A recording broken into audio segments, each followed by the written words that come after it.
వికారాబాద్ మున్సిపాలిటీలో 80 కోట్ల రూపాయలతో చేపడుతున్న పలు అభివృద్ధి పనులకు అసెంబ్లీ స్పీకర్ గడ్డం ప్రసాద్ కుమార్ చేవెళ్ల ఎంపీ కొండ విశ్వేశ్వరరెడ్డితో కలిసి శంకుస్థాపనలు చేశారు. ఈ కార్యక్రమంలో వికారాబాద్ మున్సిపల్ చైర్మన్ మంజుల రమేష్ తో పాటు పలువురు ప్రజాప్రతినిధులు, అధికారులు పాల్గొన్నారు.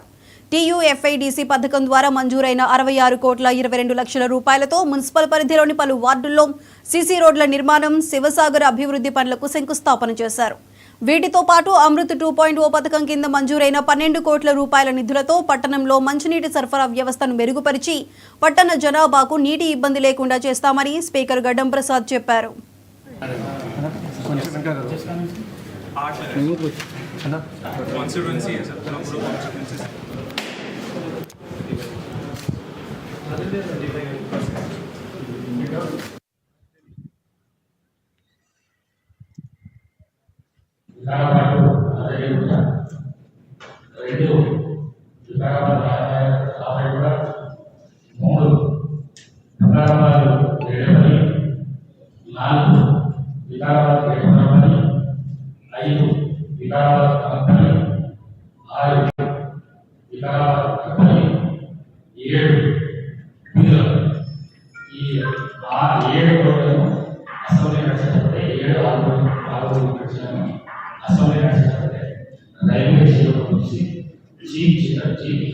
చీఫ్ ఇంజనీర్ కలిసి ఈ 7 ప్రపోజల్స్ కూడా జరిగింది.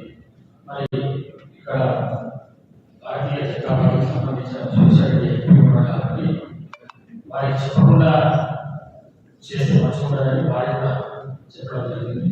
అది కూడా పార్లమెంట్ రాసేటప్పుడు సాధ్యమైన ఫస్ట్ ప్రయారిటీ కింద వికారాబాద్ ఏదైతే ఎందుకంటే